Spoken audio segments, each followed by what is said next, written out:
meant a new beginning. Here's Marcia Brandwin. My whole objective in life was to take what I wanted, when I wanted it. This is John Keaveney. To look at him, you'd never know he tried to kill a man at knife point. I didn't have much value for life, sure. He held him hostage for 6 hours. I had no value for mine, so how could I appreciate another human being's life? That he's walking around today a free man is something of a miracle. His story begins in Vietnam, 1970.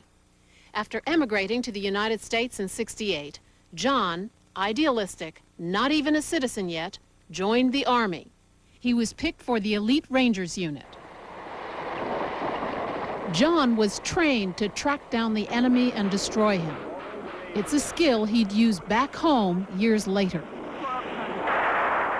By the end of his tour, the Scottish immigrant was bitter, disillusioned, and angry. I turned to drugs, like a lot of young men, and I really ended up with a very serious heroin habit.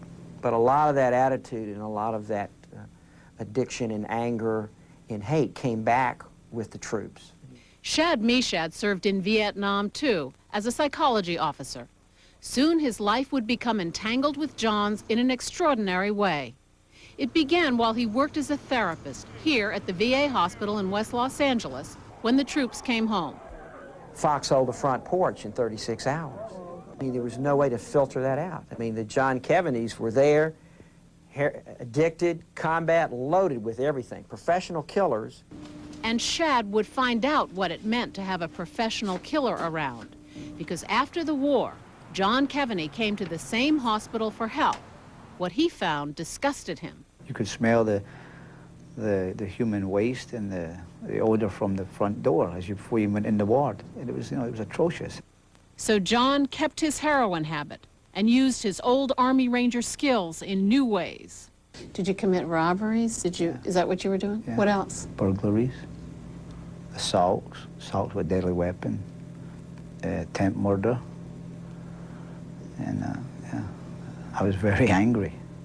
And my whole objective in life was to get up in the morning and support my habit and make everybody around me feel as miserable as I did.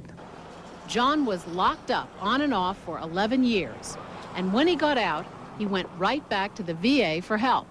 They would let me sit and talk for an hour about my problem, which was I was homeless. I had no marketable skills. I was unemployable. And then they tell me my session was up and I'd have to go live on the streets again and come back tomorrow.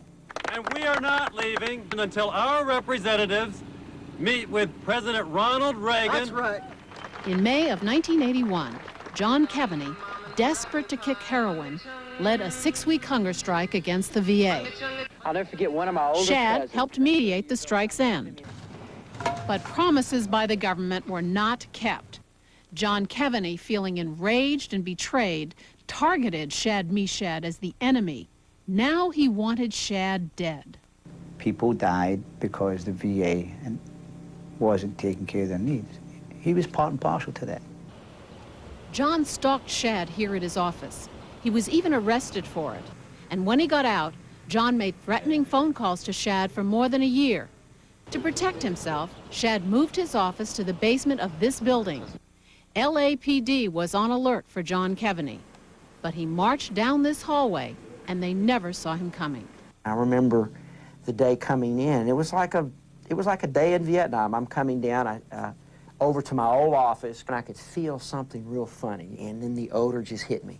I could smell a human being, and it just rose up over my neck, and there it was. It was just like I blinked. It was like a genie came over, and it's John Keaveney. He's got a 12-inch knife at my throat, and he's just laughing. When you went to that office, did you think to yourself that you actually could kill him? I knew I could kill him, but I didn't know if I was going to kill him. But Shad knew. There he was, cornered in his office, with Keaveney high on drugs, drinking scotch, brandishing a foot-long blade. I had to talk to myself because I knew this was it, and he's got to kill something now, because this guy has been nothing but frustrated, and it's me. And he's been telling me it was me. Police surrounded the building. The standoff lasted 6 hours. Finally, a drunk John passed out. Shad bolted from the room, but when police burst in a minute later, John Keaveney was gone.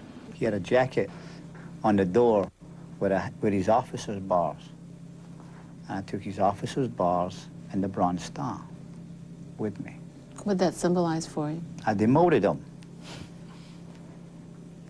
John Keaveney was finally captured at his old girlfriend's apartment. But for what he did at this building, he was charged with attempted murder and kidnapping. He faced up to life in prison. And Shad, he thought his ordeal was finally over. I was so happy. I got the call from the LAPD, and they said, "We just want to make you happy. We got Mr. Keaveney." And I tell you, wow. And they said, "We got 9 to life on him." When I got to the county jail, the severity of it kind of really sunk in on me. And for the first time in probably all my life, I prayed in honesty. I got down on my knees in front of a urinal and asked God, if there was a God, to help me. And I promised him that I would change my ways and help others. I've heard you say that you have to get to a place that is so low, so without hope, so painful in order to make a change. Yeah. Was that the moment for you? Something happened to me that day in that holding cell.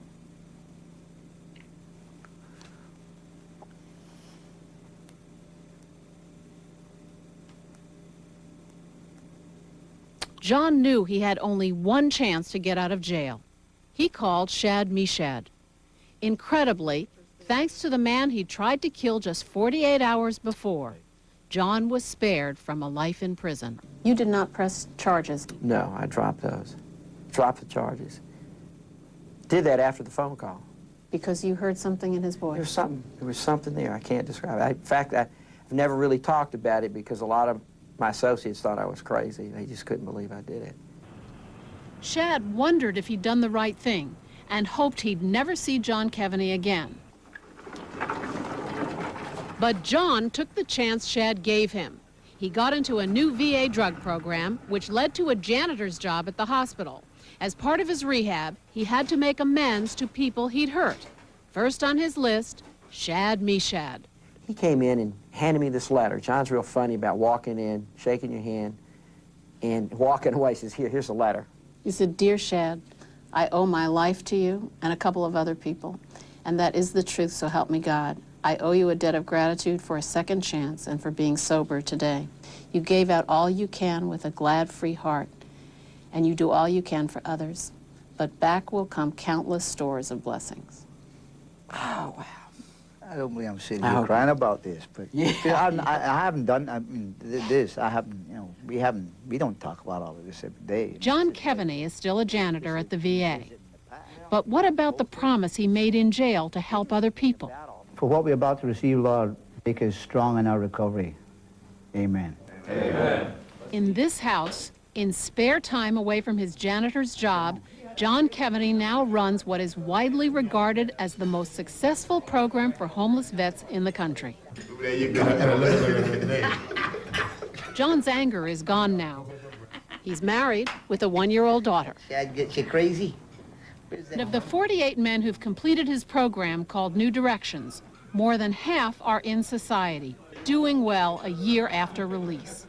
With numbers like that, Keaveney is getting national attention and $1 million from Congress. This project, you're talking about. For all the changes, one thing in John's life is the same. Shad is part of it. The man he once tried to kill is now his closest friend. My life is also much richer because I know Shad Meshad. That's amazing, because, you know, his life has touched mine in so many ways. And it's amazing that it almost took my life. All these contrasts are just always playing there. Shad Meshad now runs the National Veterans Foundation in Los Angeles, which provides money to small veterans groups across the country. And one of its projects is New Directions, the program run by his good friend, John Keaveney.